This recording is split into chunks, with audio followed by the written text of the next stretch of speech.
오늘은 역사상 가장 영향력 있는 연설 중 하나로 꼽히는 책, 바로 신명기를 한번 깊이 들여다보려고 합니다. 자, 이런 상상 한번 해볼까요? 여러분이 한 민족을 무려 40년 동안 이끌어왔어요. 그리고 이제 그들의 운명이 걸린 바로 그 약속의 땅 앞에서 딱 한 번, 마지막으로 연설할 기회가 주어진 겁니다. 네, 바로 이게 신명기의 아주 극적인 배경이 되는 거죠.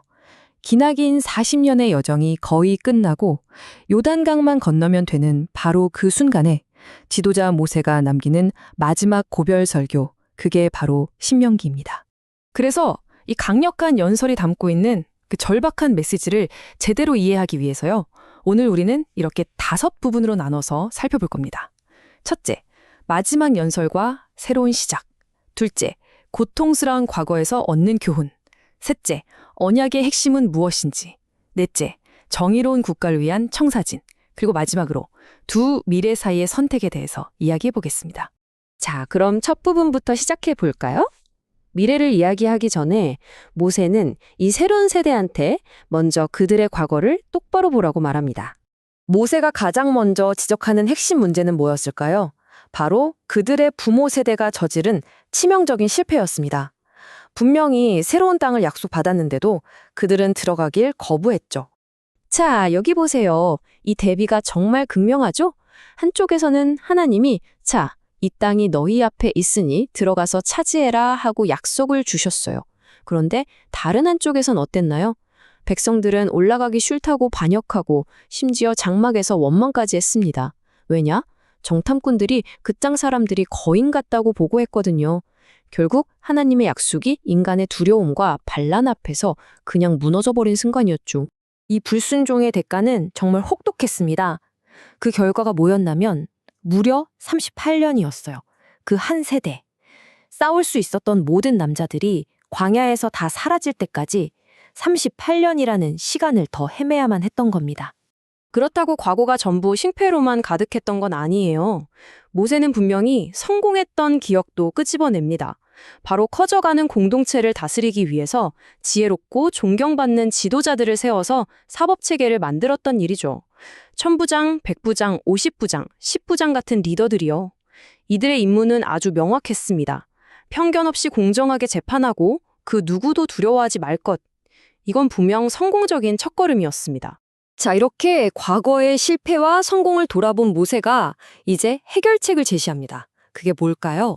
바로 그들 공동체의 뿌리, 그 기초가 되는 율법에 다시 한번 헌신하자는 겁니다. 그래서 모세는 십계명을 다시 한번 쫙 선포합니다. 근데 이건요, 옛날에 이런 게 있었단다 하는 역사 공부가 아니에요. 바로 지금, 바로 여기 서 있는 이 새로운 세대와 맺는 살아있는 구속력 있는 언약이라는 거죠. 이 계명들을 가만히 들여다보면 크게 2개의 기둥으로 이루어져 있다는 걸 알 수 있어요. 첫 번째는 하나님을 향한 사랑과 충성. 그러니까 다른 신을 섬기지 말고 우상도 만들지 말고 하나님의 이름을 존중하고 안식일을 지키는 거죠. 그리고 두 번째 기둥은 바로 사람들 사이의 정의와 존중입니다. 부모님을 공경하고 살인이나 간음, 도둑질, 거짓말 같은 걸 하지 말라는 거예요. 하나는 수직적인 관계, 다른 하나는 수평적인 관계에 대한 법인 셈이죠. 그리고 바로 이 구절이 율법 전체의 심장, 그 핵심을 보여줍니다. 이스라엘아 들으라. 마음을 다하고 뜻을 다하고 힘을 다하여 내 하나님 여호와를 사랑하라. 이건 그냥 규칙 몇 개 지키라는 이야기가 아니잖아요. 온 마음과 영혼, 모든 힘을 다하는 전인격적인 사랑과 충성을 말하는 겁니다. 결국 신명기 전체를 관통하는 핵심 주제는 기억과 망각의 싸움이에요. 모세는 이걸 정말 끊임없이 반복합니다. 하나님의 법을 기억하며 사는 것이고 반대로 모든 게 풍족해지고 편안해졌을 때 하나님을 잊어버리면 그게 바로 멸망의 길이라고요.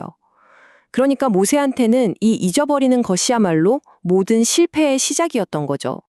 자, 그럼 이런 큰 원칙들이 실제 나라를 세우고 사회를 만들어가는 과정에서 어떻게 구체적인 법으로 나타나는지 한번 들여다볼까요?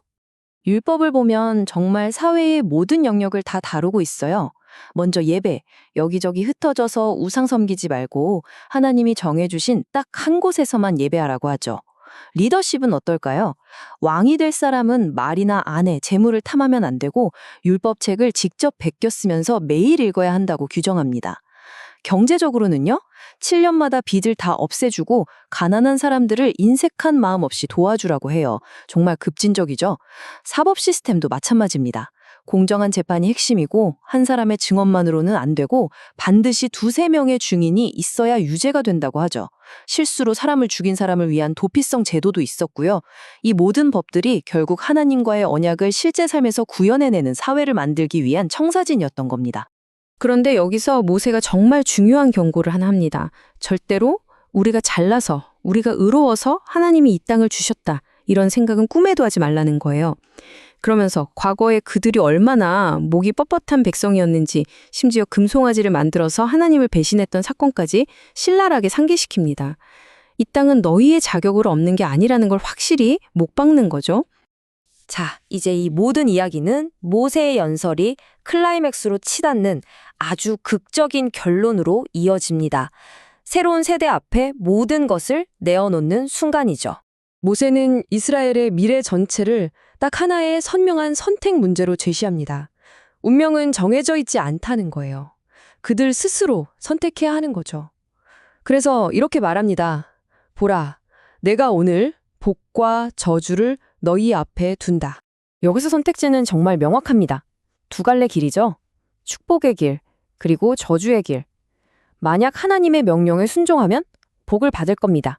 그건 생명, 번영, 때에 맞춰 내리는 비, 그리고 그 땅에서의 승리를 의미해요. 하지만 만약 불순종하고 다른 신들을 따라가면 저주를 받게 될 겁니다. 그건 파멸과 가뭄, 그리고 결국에는 그 땅에서 쫓겨나는 비극으로 이어진다는 거죠. 선택은 정말 명확했습니다. 결국 모세는 이 선택의 문제를 그들 앞에 남겨두고 떠납니다. 그리고 이 질문은 사실 시대를 넘어 우리에게도 계속 울려 퍼지는 질문 같아요. 한 공동체가, 한 국가가 자신의 시작과 근본적인 법, 그리고 과거의 실패를 어떻게 기억하고 또 그것을 어떻게 미래로 연결시킬 것인가. 바로 그 선택이 궁극적으로 그들의 운명을 결정한다는 것. 이것이 신명기가 우리에게 던지는 강력한 메시지입니다.